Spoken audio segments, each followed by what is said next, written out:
हम मैगजीन कर रहे हैं दृष्टि आई मैगजीन।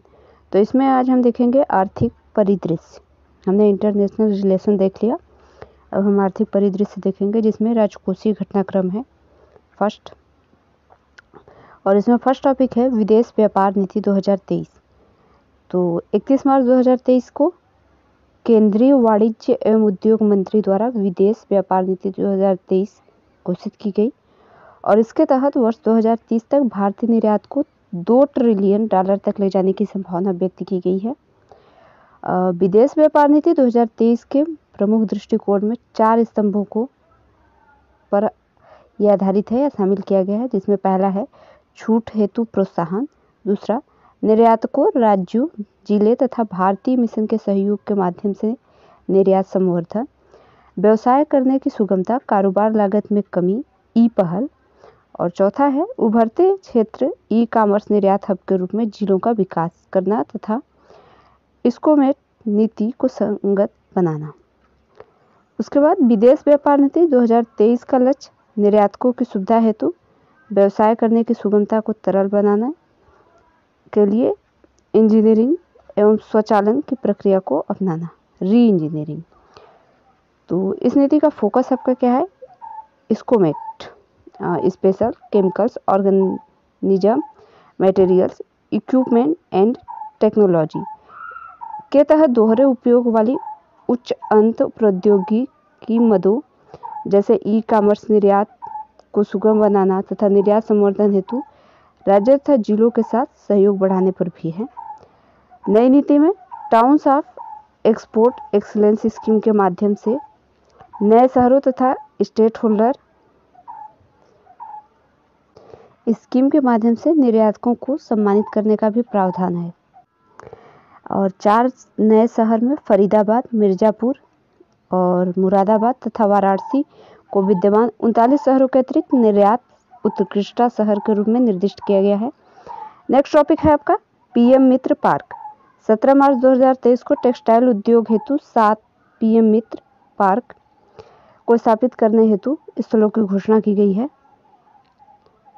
आपका, जिसमें यह पार्क तमिलनाडु, तेलंगाना, कर्नाटक, गुजरात, मध्य प्रदेश और उत्तर प्रदेश में बनाए जाएंगे। इन पार्कों के माध्यम से लगभग 70,000 करोड़ रुपए के निवेश तथा 20 लाख रोजगार सृजन की परिकल्पना की गई है और पीएम मित्र प्रधानमंत्री के 5F विजन से प्रेरित है। 5F से तात्पर्य farm to fibre to factory to fashion to foreign.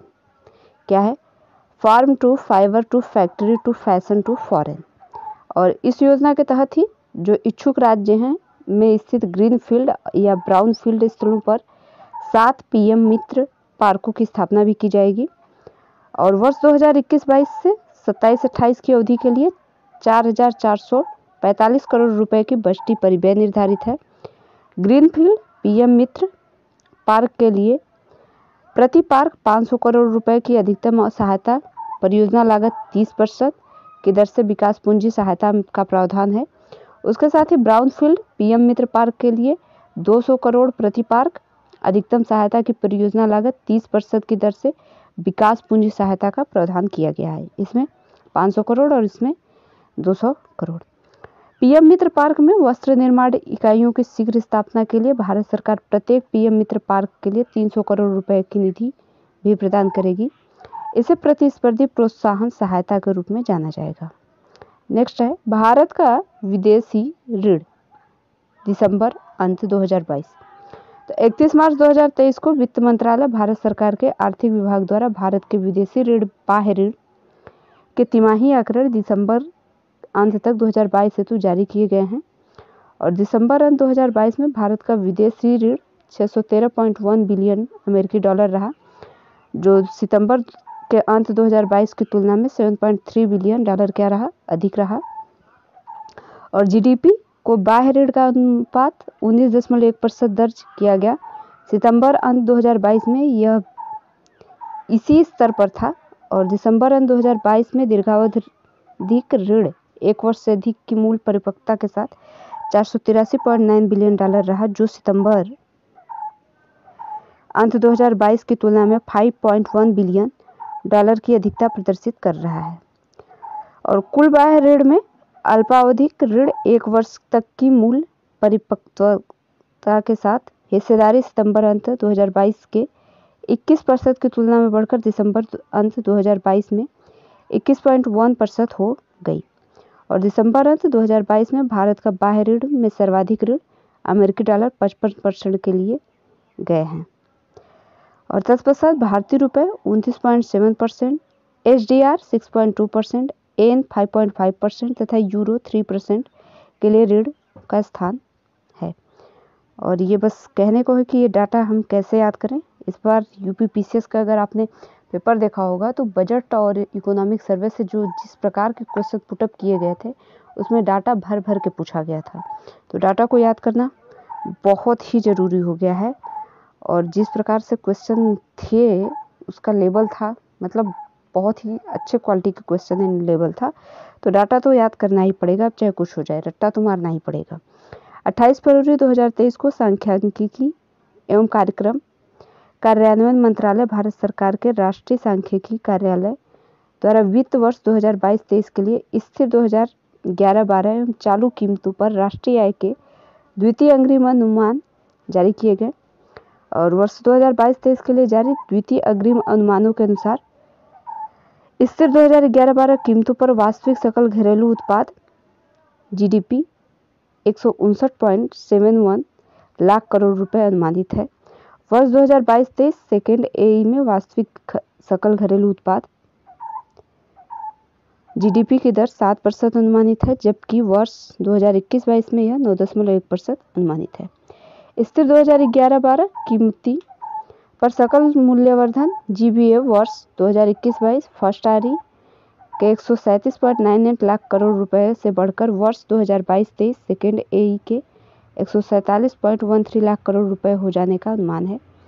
वित्त वर्ष 2022-23 सेकेंड एई में सकल मूल्यवर्धन GVA की वृद्धि दर 6.6% अनुमानित है, जबकि वर्ष 2021-22 फर्स्ट आरई में यह 8.8% अनुमानित है।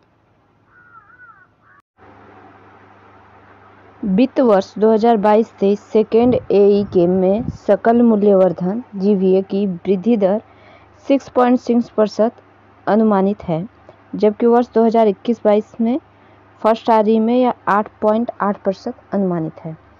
वर्ष 2022-23 सेकेंड एई के दौरान स्थित 2011-12 कीमतों पर प्रति व्यक्ति आय 98,118 रुपये अनुमानित है, जबकि वर्ष 2021-22 फर्स्ट आरई में यह 92,583 रुपये अनुमानित है। चालू कीमतों पर सकल घरेलू उत्पाद वर्ष 2022-23 सेकेंड एई के लिए 272.0 लाख करोड़ रुपए अनुमानित है, जो गत वर्ष 21-22 फर्स्ट आरई के आपका 234.71 लाख करोड़ रुपए की तुलना में 15.90% की वृद्धि को प्रदर्शित करता है। वर्ष 2022-23 में सेकेंड एई में चालू कीमतों पर प्रति व्यक्ति आय आपका कितना था? 1,72,000 रुपये अनुमानित है, जबकि वर्ष 21-22 में फर्स्ट आरई के लिए 1,48,524 रुपये अनुमानित है। अब यहाँ पर कुछ आपके दिए हुए हैं क्या, मैं इसको चाहती तो आपको छोड़ देती, लेकिन इसको करना बहुत ज़रूरी है क्योंकि एग्जाम में बहुत पूछने लगा है। प्राथमिक, द्वितीयक, ये क्या है? चालू कीमतों पर GVA में क्षेत्रवार हिस्सा परसेंटेज में, और स्थिर 2011-12 कीमतों पर GVA में क्षेत्रवार हिस्सा परसेंटेज में। तो आप देख सकते हैं 2017-18 में प्राथमिक, द्वितीयक, तृतीयक, प्राथमिक, द्वितीयक, तृतीयक, समग्र। तो ये आपका रहा 20.4, 27.0, 52.5 और इसमें 4.5, 7.1, 6.3 और 6.2 समग्र में। तो ऐसे ही आप देख सकते हैं 2022-21-22 की बात करें तो 8.8 था समग्र, तृतीयक 8.8 था, द्वितीयक 12.0 था और प्राथमिक 3.9 था। और चालू कीमतों पर GVA में क्षेत्रवार हिस्सा 52.5 और द्वितीयक में 26.5 और प्राथमिक में 21.0। नेक्स्ट टॉपिक है केंद्रीय बजट 2022-23 की बात की जा रही है यहाँ पर।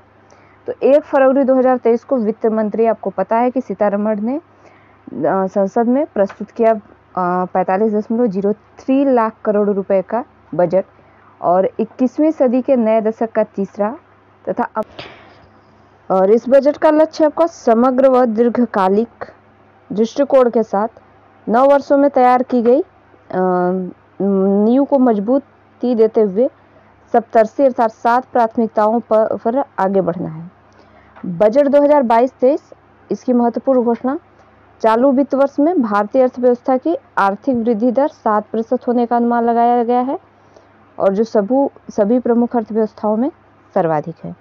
उसके साथ ही खाद्य एवं पोषणगत सुरक्षा सुनिश्चित करने हेतु सरकार द्वारा पीएम गरीब कल्याण अन्न योजना के अंतर्गत अगले 1 वर्ष में सभी अंत्योदय और प्राथमिक प्राप्त परिवारों को मुफ्त खाद्यान्न की आपूर्ति की योजना को 1 जनवरी 2023 से लागू किया गया है, और विगत 9 वर्षों में प्रति व्यक्ति आय दोगुनी से भी अधिक होकर 1.97 लाख रुपए हो गई है। और इन 6 वर्षों में भारतीय अर्थव्यवस्था का आकार भी बढ़ा है। यह विश्व की 10वीं सबसे बड़ी अर्थव्यवस्था, विश्व की 5वीं सबसे बड़ी अर्थव्यवस्था बन गई है। ठीक, भारत @100 तक की यात्रा में अमृतकाल के दौरान निम्नलिखित 4 मौके रूपांतरित हो सकते हैं। पहला, महिलाओं का आर्थिक सशक्तिकरण। दूसरा, पीएम विश्वकर्मा कौशल सम्मान। और तीसरा, पर्यटन। चौथा, हरित विकास। बजट की प्राथमिकताओं में देखें, प्रस्तुत बजट में 7 प्राथमिकताओं को अपनाया गया है, और जो एक दूसरे का संपूर्ण तथा अमृतकाल के दौरान मार्गदर्शन करते हुए सप्तर्षि की भांति कार्य करेंगी। ये 7 प्राथमिकताएं निम्न हैं आपकी। ये 7 प्राथमिकताएं हैं। पहला, समावेशी विकास। दूसरा, अंतिम छोर तक पहुंचना। तीसरा, अवसंरचना और निवेश। चौथा, सक्षमता को सामने लाना। पांचवा, हरित विकास। छठवां, युवा शक्ति। और सातवां, वित्तीय क्षेत्र। अब इसमें बात करते हैं प्राथमिकता फर्स्ट में समावेशी विकास का। तो इसमें आपकी निम्न को शामिल किया गया: कृषि एवं सहकारिता, कृषि हेतु डिजिटल पब्लिक इंफ्रास्ट्रक्चर, कृषि के लिए डिजिटल पब्लिक इंफ्रास्ट्रक्चर का निर्माण किया जाएगा। उसके साथ ही कृषि वर्धक निधि, युवा उद्यमी ग्रामीण क्षेत्रों में एग्री स्टार्ट अप्स खोल सके, इस हेतु प्रोत्साहित करने के लिए कृषि वर्धक निधि स्थापित की जाएगी, और इसका उद्देश्य किसानों के सामने पेश आ रही चुनौतियों का नवोन्मेषी एवं किफ़ायती समाधान उपलब्ध कराना है। आत्मनिर्भर बागवानी स्वच्छ पौध कार्यक्रम, 2200 करोड़ रुपए के परिव्यय से आत्मनिर्भर स्वच्छ पौध कार्यक्रम का शुभारंभ किया जाएगा। मिलेट के लिए वैश्विक केंद्र श्री अन्न, भारत दुनिया का सबसे बड़ा श्री अन्न उत्पादक देश तथा दूसरा सबसे बड़ा श्री अन्न निर्यातक देश है, और भारत को श्री अन्न के लिए वैश्विक केंद्र बनाने हेतु भारतीय बाजरा अनुसंधान संस्थान हैदराबाद को उत्कृष्टता केंद्र के रूप में बढ़ावा दिया जाएगा।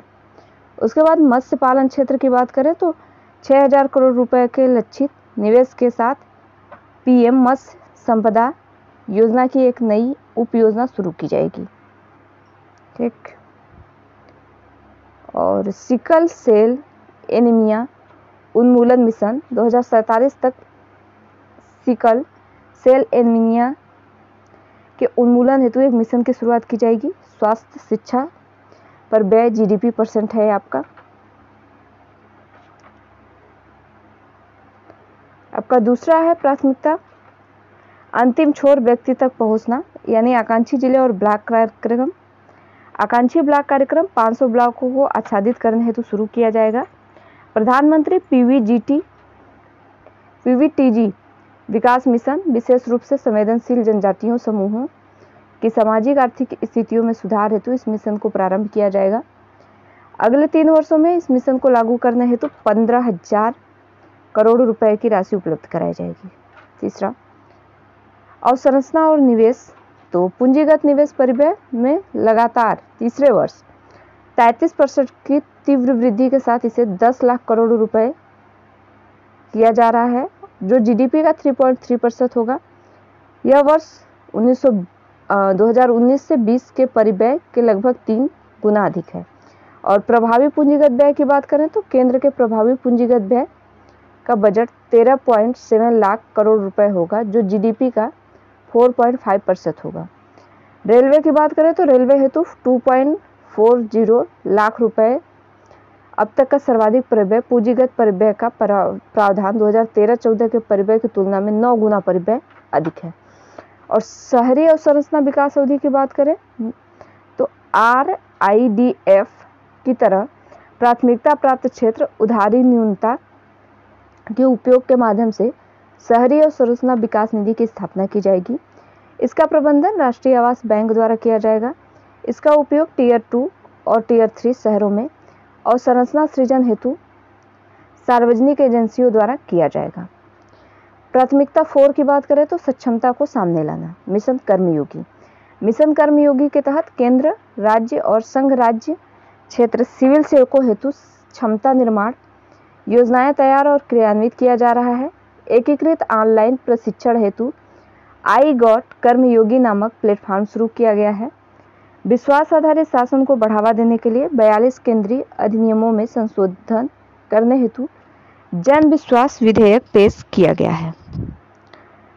राष्ट्रीय डाटा शासन नीति लाई जाएगी और उसके साथ एकीकृत फाइलिंग प्रक्रिया वाली प्रणाली स्थापित की जाएगी। विवाद से विश्वास फर्स्ट, MSME के लिए लचीला संविदा निष्पादन। विवाद से विश्वास सेकेंड, संविदागत विवादों का निपटान हेतु मानकीकृत शर्तों वाली एक स्वैच्छिक समाधान स्कीम लाई जाएगी। नीति आयोग का राज्य सहायता मिशन 3 वर्षों के लिए जारी रहेगा। प्रयोगशाला में उत्पन्न हीरे को बढ़ावा देने तथा आयात पर निर्भरता घटाने हेतु किसी एक IIT को 5 वर्षों के लिए अनुसंधान और विकास अनुदान प्रदान किया जाएगा। आपका नेक्स्ट 5वां, हरित विकास। प्रधानमंत्री द्वारा पर्यावरण के प्रति सजग जीवन शैली के आंदोलन को गति देने हेतु लाइफ अथवा पर्यावरण की जीवन शैली की संकल्पना प्रस्तुत की गई। हरित हाइड्रोजन मिशन हाल ही में 19,700 करोड़ के परिव्यय से राष्ट्रीय हरित हाइड्रोजन मिशन से प्रारंभ किया गया। सरकार का लक्ष्य वर्ष 2030 तक 5 MMT का वार्षिक उत्पादन हासिल करना।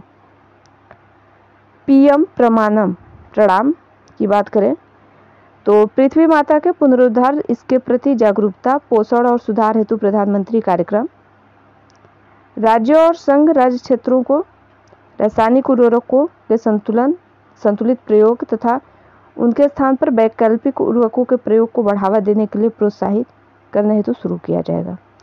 गोवर्धन स्कीम की बात करें तो Govardhan galvanising organic bio agro resources धन नामक स्कीम के तहत 500 नए अपशिष्ट से आमदनी संयंत्रों को चक्रीय अर्थव्यवस्था को बढ़ावा देने के उद्देश्य से स्थापित किया जाएगा। इसमें 200 कंप्रेस्ड बायोगैस CBG संयंत्र शामिल होंगे, जिनकी कुल लागत 10,000 करोड़ रुपए होगी। मिष्टी वन रोपण में भारत को मिली सफलता के आधार पर तटीय रेखा के साथ साथ लवण भूमि पर जहां भी व्यवहार्य हो मैंग्रोव पौधारोपण के लिए तटीय पर्यावास और ठोस आमदनी के लिए मैंग्रोव पहल मिष्टी की शुरुआत की जाएगी। 6वें की बात करें युवा शक्ति तो प्रधानमंत्री कौशल विकास योजना 4.0 में अगले 3 वर्षों में लाखों युवाओं को कौशल प्रदान करने हेतु प्रधानमंत्री कौशल विकास योजना 4.0 आरंभ की जाएगी। राष्ट्रीय प्रशिक्षुता प्रोत्साहन योजना अखिल भारतीय राष्ट्रीय प्रशिक्षुता प्रोत्साहन योजना के अंतर्गत 3 वर्षों में 47 लाख युवाओं को वृत्तिका सहायता प्रदान करने हेतु डायरेक्ट बेनिफिट ट्रांसफर शुरू किया जाएगा। यूनिटी मॉल राज्यों को राजधानियों के सबसे प्रमुख पर्यटन केंद्र या उनकी वित्तीय राजधानी में एक यूनिटी मॉल स्थापित करने हेतु प्रोत्साहित किया जाएगा, ताकि इसके माध्यम से ODOP GI उत्पाद हस्तशिल्प उत्पादों के संवर्धन और विक्रय को बढ़ावा मिल सके। प्राथमिकता 7 में वित्तीय क्षेत्र MSME के लिए ऋण गारंटी। विगत वर्ष MSME के लिए ऋण गारंटी योजना को नवीकृत करने का प्रस्ताव किया गया था, लेकिन अब कार्पस में 9,000 करोड़ रुपए आपका क्या हुआ जोड़कर नवीकृत योजना को 1 अप्रैल 2023 से शुरू किया जाएगा। इसके अतिरिक्त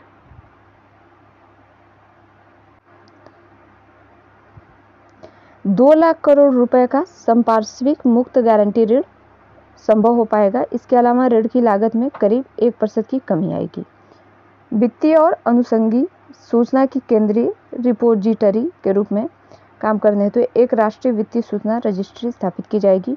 उसके साथ ही कंपनी अधिनियम के अंतर्गत एक केंद्रीय डाटा संसाधन केंद्र की स्थापना की जाएगी।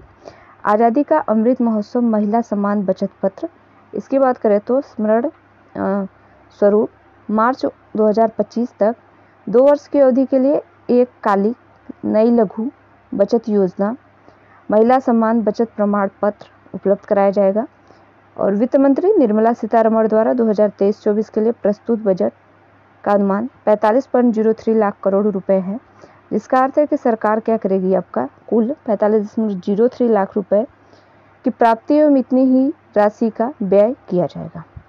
नेक्स्ट, कुल प्राप्तियों को यदि राजस्व और पूंजीगत प्राप्तियों में बांटा जाए तो कुल प्राप्तियों में 58.45% हिस्सा राजस्व प्राप्तियों का, जबकि शेष आपका 41.55% हिस्सा पूंजीगत प्राप्तियों का है। इस तरह का कुल व्यय 77.77% हिस्सा राजस्व खाते पर, जबकि मात्र 22.23% हिस्सा पूंजी खाते पर व्यय करने का अनुमान है। टैक्स की बात करें तो बजट में व्यक्तिगत आयकर के संबंध में 5 प्रमुख घोषणाएं की गई। पहली घोषणा रिबेट संबंधित है। वर्तमान में पुरानी और नई कर व्यवस्थाओं में 5 लाख रुपए तक की आय वाले व्यक्ति किसी प्रकार के आय का भुगतान नहीं करते हैं, अतः रिबेट की सीमा को नई कर व्यवस्था में 7 लाख रुपए तक बढ़ाने का प्रस्ताव किया गया है। इस प्रकार नई कर व्यवस्था में 7 लाख रुपए तक आय वाले व्यक्तियों को कोई कर भुगतान नहीं करना होगा। और दूसरा प्रस्ताव मध्यम आय वर्ग से संबंधित है। वर्ष 2020 में 2.5 लाख रुपए से शुरू करते हुए 6 आयकर स्लैब वाली नई व्यक्तिगत आयकर व्यवस्था शुरू की गई थी। वर्तमान में स्लैबों की संख्या घटाकर 5 करते हुए और कर छूट की सीमा को बढ़ाकर 3 लाख करते हुए इस व्यवस्था में कर संरचना को बदलने का प्रस्ताव किया गया है। कर की नई दरें अनुसार है। कुल आय रुपए में आपका शून्य दर, और जब इतने की बात की जाए तो 5%, और जब आप 6 लाख से 9 लाख तक की बात करें तो 10, और यहाँ से 9 से 12 की करें तो 15, और 12 से 15 की बात करें तो 20, और 15 से ऊपर की बात करें तो आपका 30। ठीक, पुरानी व्यवस्था का स्लैब एवं कर की दर। तो वित्तीय वर्ष 2023-24 हेतु कुल आय रुपए में दर %, यहाँ पर बात की जाए 25 की तो 0, और 25 से 50 तक की बात करें तो 5, और 50 से 1 की बात करें तो 20, और 1 से ऊपर की बात करें तो 30। तो तीसरा प्रस्ताव क्या है, वेतन भोगी वर्ग और पारिवारिक पेंशन भोगी सहित पेंशन भोगी वर्ग के लिए जिनके लिए मानक कटौती हुई आपकी लाभ को नई कर व्यवस्था में भी विस्तारित करने का प्रस्ताव किया गया है। व्यक्तिगत आय कर में चौथी घोषणा देश की अधिकतम कर की दर जो 42.74% है से संबंधित है। विश्व में सबसे अधिक दरों में से एक है। और नई कर व्यवस्था में उच्चतम अधिभार दर 37% से घटाकर 25% करने का प्रस्ताव किया गया है। और इसके परिणाम स्वरूप आपका अधिकतम दर घटकर कितना 39% हो जाएगी। नेक्स्ट, अंततः पांचवी घोषणा गैर सरकारी वेतनभोगी कर्मचारियों की सेवानिवृत्ति पर अवकाश की नकदीकरण पर 3 लाख रुपए तक की सीमा की छूट अंतिम बार वर्ष 2002 में नियत की गई थी, जब सरकार अधिकतम मूल वेतन आपका कितना 30,000 रुपये प्रति माह था। और सरकारी वेतन में वृद्धि के अनुरूप इस सीमा को बढ़ाकर 25 लाख रुपए करने का प्रस्ताव किया गया है। और नई कर व्यवस्था को डिफॉल्ट कर व्यवस्था बनाया गया है और नागरिकों को पुरानी कर व्यवस्था का लाभ उठाने की विकल्प भी जारी रहेगा। अब सब्सिडी की बात करें, कुल सब्सिडी की तो आप देख सकते हैं 28.29% की कमी के साथ ये आपका इतना करोड़ रुपए 2022-23 में, और यहाँ पर इतने करोड़ रुपए के साथ सब्सिडी केवल खाद्य एवं उर्वरक पर, और खाद्य सब्सिडी, उर्वरक सब्सिडी, और इसमें आपका ब्याज सब्सिडी की बात करें 6.84%, पेट्रोलियम एलपीजी की सब्सिडी 0.56%। तो ये हैं आपकी कुछ सब्सिडियाँ जो आप देख सकते हैं। और सकल कर राजस्व की बात करें तो इसको देख लीजिए। बजट अनुमान 2023-24 सकल कर राजस्व 33.61 लाख करोड़ रुपए, प्रत्यक्ष कर 54.25%, अप्रत्यक्ष कर 45.75% और सिर्फ 3 कर राजस्व वस्तु एवं सेवा कर, निगम कर, आयकर। और इसमें आपके कितने हैं अनुमान किए गए हैं 9.57 लाख करोड़ रुपए, 9.23 लाख करोड़ रुपए और आयकर में 9.0 लाख करोड़।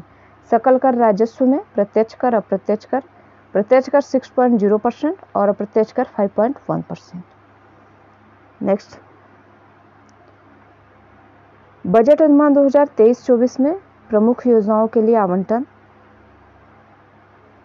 महात्मा गांधी राष्ट्रीय ग्रामीण रोजगार गारंटी कार्यक्रम, संशोधित अनुमान एवं बजट अनुमान आपका इतना रखा गया है। राष्ट्रीय स्वास्थ्य मिशन के लिए 33,708 और यहाँ 36,785। जल जीवन मिशन के लिए आपका 55,000, यहाँ 70,000। राष्ट्रीय शिक्षा मिशन के लिए 32,000 और यहाँ पर 38,000। प्रधानमंत्री ग्राम सड़क योजना के लिए 19,000 और यहाँ भी 19,000। पीएम किसान के लिए 60,000 और यहाँ भी 60,000। आत्मनिर्भर भारत रोजगार के लिए आपका 5,758 और यहाँ 2,273। प्रधानमंत्री आवास योजना के लिए 77,130 और यहाँ 79,590।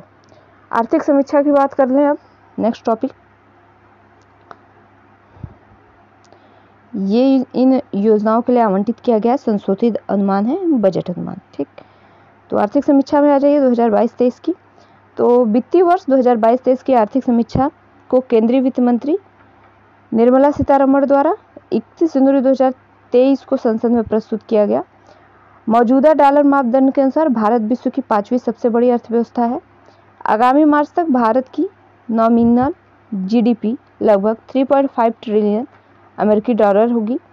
विश्व भर की एजेंसियों ने वित्त वर्ष 2023 में भारत की सबसे तेजी से बढ़ती हुई प्रमुख अर्थव्यवस्था माना जाता है, जिसकी वृद्धि दर 6.5 से 7% अनुमानित है। वैश्विक आर्थिक चुनौतियों के कारण सभी देशों के विकास के पूर्वानुमान में गिरावट आई है, जो निम्न है। देखते हैं क्या है आपके। विश्व की बात करें 3.2 से 2.7 हो गया। विकसित अर्थव्यवस्थाओं की बात करें 2.4 से 1.1 हो गया। संयुक्त राज्य अमेरिका की बात करें तो 1.6 से 1 हो गया है। यूरो क्षेत्र की बात करें 3.1 से 0.5 हो गया है। यूनाइटेड किंगडम की बात करें तो 3.6 से आपका 0.3 हो गया है। और जापान की बात करें 1.7 से 1.6 हो गया है। उभरती बाजार अर्थव्यवस्था की बात करें 3.7 से 3.7। चीन 3.2 से 4.2, यहाँ ये वृद्धि है। भारत की बात करें 6.8 से 6.1, तो वृद्धि में सिर्फ यही है। केंद्र सरकार का पूंजीगत व्यय जीडीपी के 1.7% वित्त वर्ष 2019-20, 2009 से 20 के दीर्घकालिक औसत के बढ़कर वर्ष 2022 पीएमए जीडीपी का 2.5% हो गया है। प्रत्यक्ष कर सकल कर राजस्व का आधे से अधिक है। प्रत्यक्ष कर एवं अप्रत्यक्ष की हिस्सेदारी।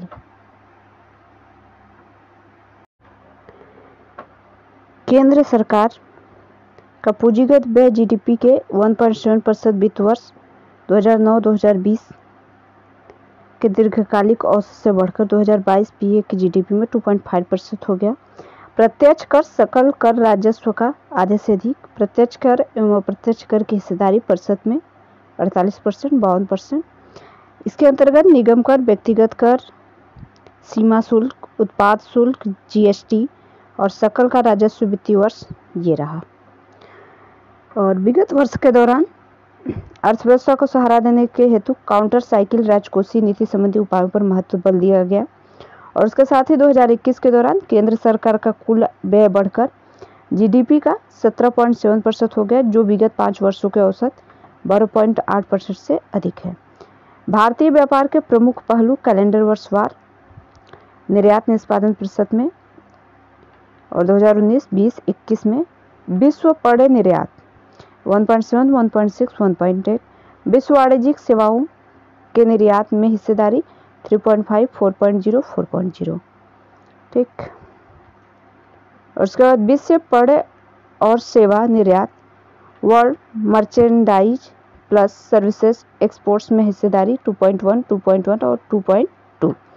आयात निष्पादन प्रतिशत में विश्व पण्य आयात वर्ल्ड मर्चेंडाइज इंपोर्ट में हिस्सेदारी 2.5, 2.1 और 2.5 रही। विश्व वाणिज्यिक सेवाओं के आयात में हिस्सेदारी 3.0, 3.2 और 3.5। विश्व पण्य और सेवा आयात world merchandise plus services import में हिस्सेदारी 2.6, 2.3 और 2.7 रही।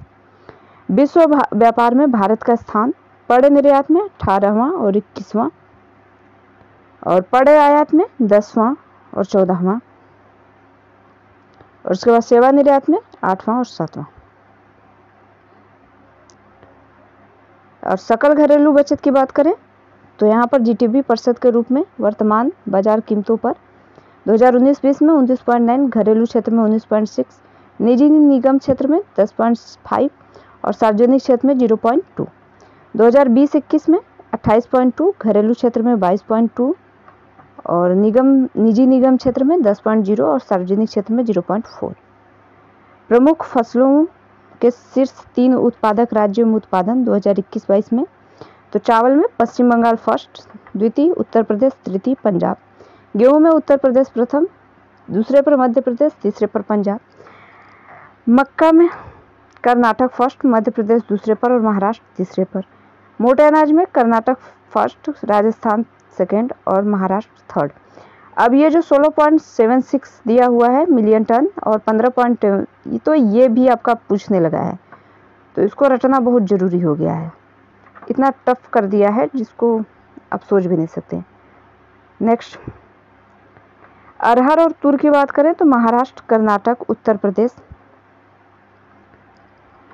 महाराष्ट्र फर्स्ट पे, कर्नाटक सेकंड पे और उत्तर प्रदेश थर्ड पे। कुल दालों की बात करें तो मध्य प्रदेश फर्स्ट, महाराष्ट्र सेकंड और राजस्थान थर्ड पे। चना महाराष्ट्र में, फिर मध्य प्रदेश, फिर राजस्थान में। कुल खाद्यान्न उत्तर प्रदेश, मध्य प्रदेश, पंजाब। मूंगफली की बात करें तो गुजरात, राजस्थान में, फिर तमिलनाडु में। और रेपसीड और सरसों की बात करें तो राजस्थान, फिर मध्य प्रदेश और थर्ड नंबर है हरियाणा का। सोयाबीन की बात करें तो महाराष्ट्र फर्स्ट पे, मध्य प्रदेश सेकंड पे और राजस्थान थर्ड पे। कुल तिलहन की बात करें तो राजस्थान फर्स्ट पे, मध्य प्रदेश सेकंड पे और गुजरात थर्ड पे। गन्ना उत्तर प्रदेश फर्स्ट, महाराष्ट्र सेकंड और कर्नाटक थर्ड।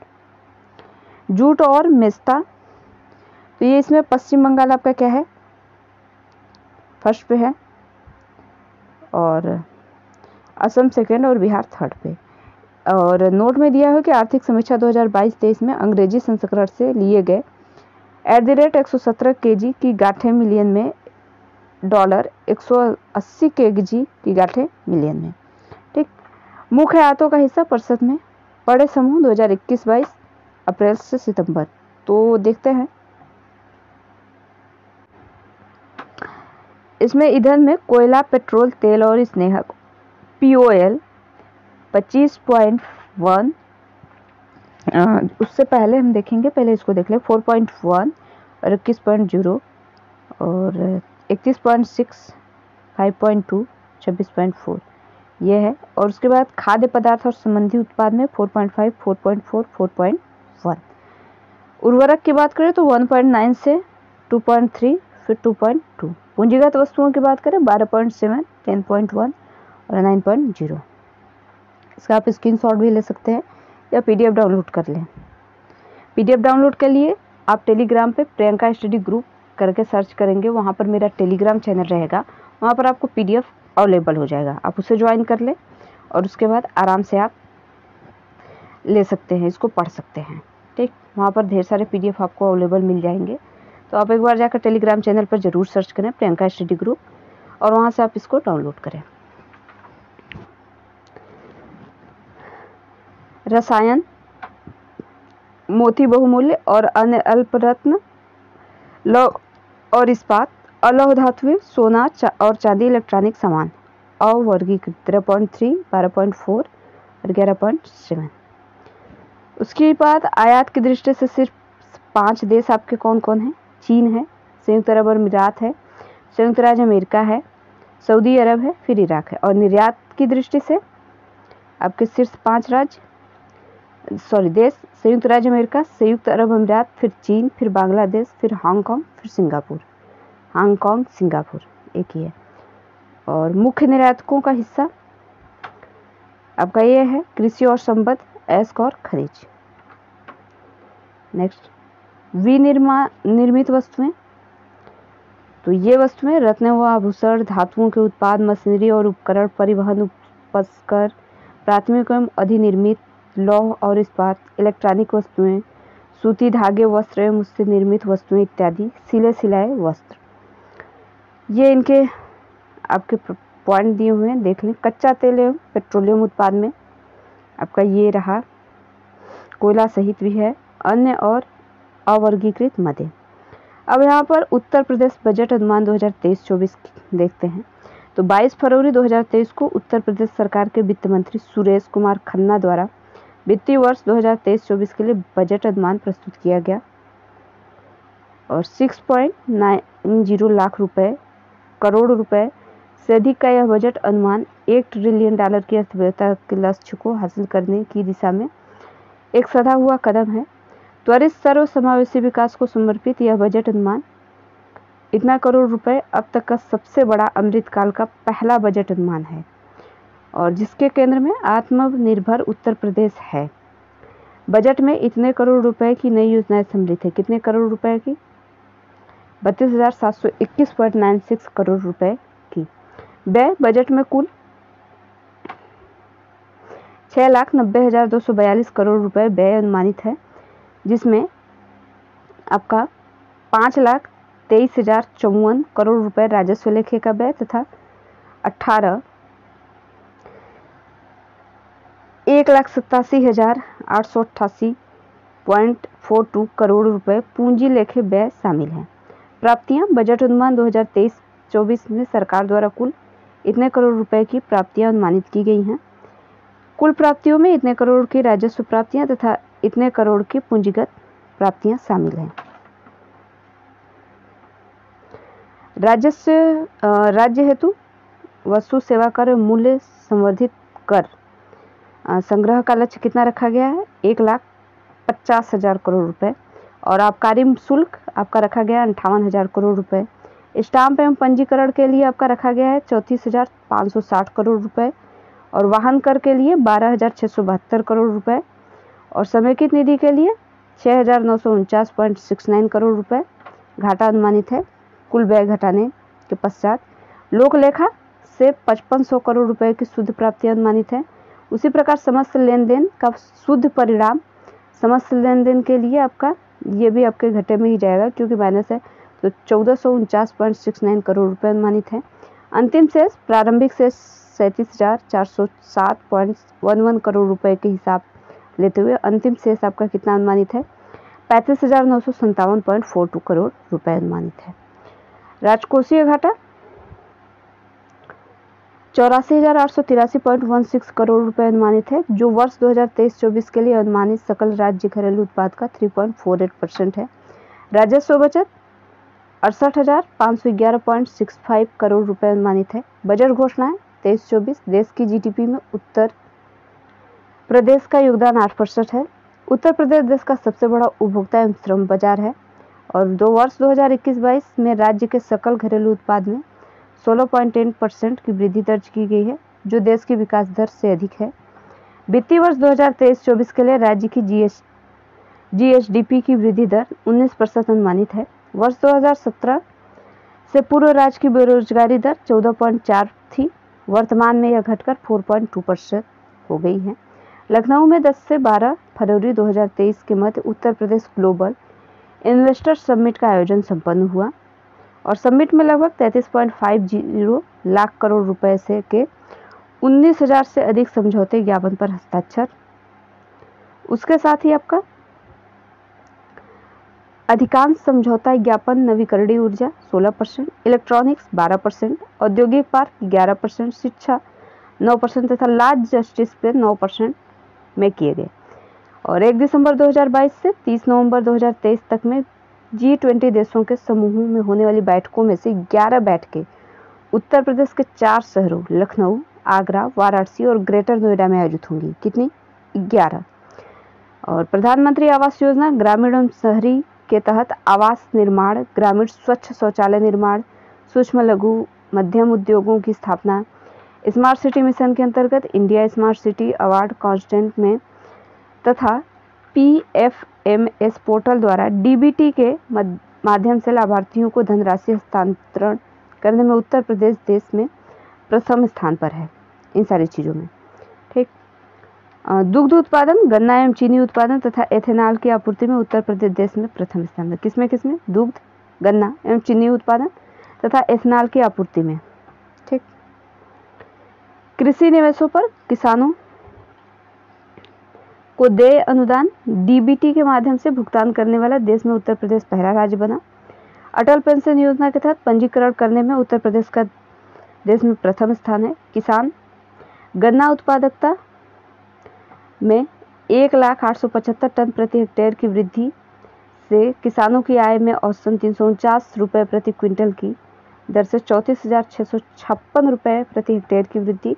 रबी विपणन वर्ष में गेहूं की MSP 2015 रुपये प्रति क्विंटल निर्धारित। महिला एवं बाल विकास की बात करें तो अक्टूबर 2022 तक 95% बच्चों का टीकाकरण। महिलाओं को अधिक से अधिक भागीदारी सुनिश्चित करने हेतु 3 महिला PSC बटालियन का गठन और मुख्यमंत्री कन्या सुमंगला योजना के तहत प्रति लाभार्थी को 15,000 रुपये। वित्तीय वर्ष 2023-24 हेतु 1,050 करोड़ रुपये आवंटित। रोजगार की बात करें तो मनरेगा के तहत वित्तीय वर्ष 2022-23 में 26.29 लाख मानव दिवस सृजित कर देश में प्रथम स्थान। राष्ट्रीय ग्रामीण आजीविका मिशन के तहत 1.07 लाख स्वयं सहायता समूहों का गठन। चिकित्सा शिक्षा की बात करें तो प्रत्येक जिले में एक मेडिकल कॉलेज की स्थापना का लक्ष्य। एक जनपद एक मेडिकल कॉलेज योजना के तहत। और SGPGI लखनऊ में इमरजेंसी मेडिसिन एवं रीनल ट्रांसप्लांट केंद्र की स्थापना तथा लीवर ट्रांसप्लांट सेंटर व एडवांस डायबिटिक सेंटर की स्थापना। राजकीय मेडिकल कॉलेज मेरठ प्रयागराज एवं KGMU लखनऊ में डायबिटिक रेटिनोपैथी स्थापित। और स्थापना एवं औद्योगिक विकास की बात करें तो देश में व्यवसाय सुगमता रैंकिंग में 12 स्थानों का सुधार करते हुए उत्तर प्रदेश देश में द्वितीय स्थानों पर तथा राज्य की अचीवर्स श्रेणी में शामिल है। इसी प्रकार बात करें नागरिक उड्डयन की तो प्रदेश में 3 अंतर्राष्ट्रीय एयरपोर्ट क्रियाशील। जेवर तथा अयोध्या में अंतर्राष्ट्रीय एयरपोर्ट निर्माणाधीन। वर्तमान में प्रदेश में 9 एयरपोर्ट क्रियाशील और 80 गंतव्य स्थानों हेतु एयर सर्विस उपलब्ध। आने वाले वर्षों में 5 अंतर्राष्ट्रीय तथा 16 घरेलू एयरपोर्ट कुल 21 क्रियाशील होंगे। ठीक, चालू होंगे। ऊर्जा पारेषण तंत्र की क्षमता के हिसाब से 2016 और 17 में आपका 16,348 था और 2021-22 में 28,000 मेगावाट हो गया। उसके बाद फिर आपका 2022-23 में हो गया 30,806 मेगावाट का लक्ष्य रखा गया है। और औसत उत्पादन उपलब्धता आपका कितना है? 2019-20 में कितना था? पहले 3,766 मेगावाट प्रतिदिन, 2020-21 में 3,816 मेगावाट प्रतिदिन और वर्ष 21-22 में आपका हो गया है 3,998 मेगावाट प्रतिदिन।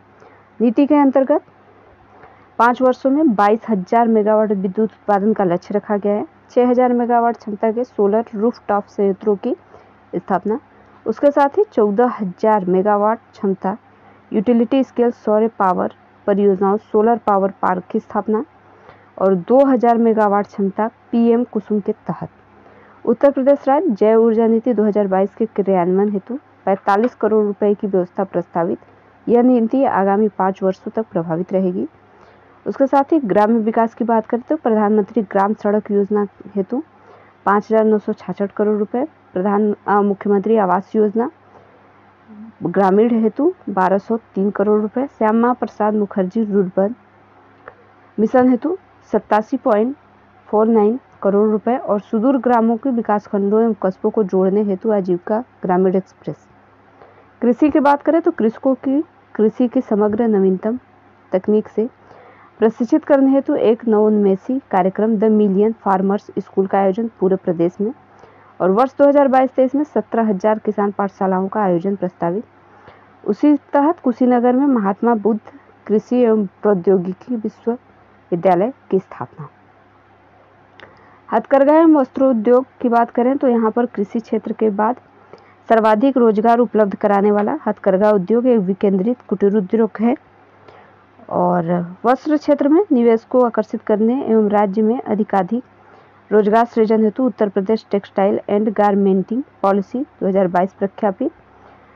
आईटी एवं इलेक्ट्रॉनिक्स की बात करें तो नई उत्तर प्रदेश सूचना प्रौद्योगिकी एवं सूचना प्रौद्योगिकी जनित सेवा नीति 2022 18 नवंबर 2022 को अधिसूचित।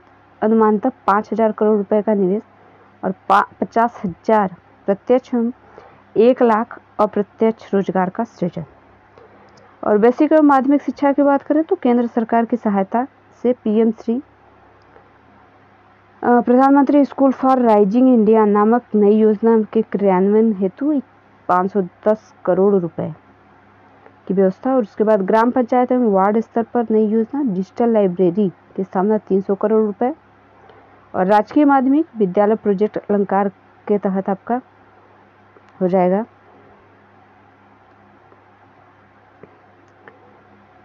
500 करोड़ रुपए प्रतिस्थापित। उच्च शिक्षा की बात करें तो वर्तमान में प्रदेश में 19 राज्य विश्वविद्यालय, 1 मुफ्त विश्वविद्यालय, 1 डीम्ड विश्वविद्यालय और 30 निजी विश्वविद्यालय हैं।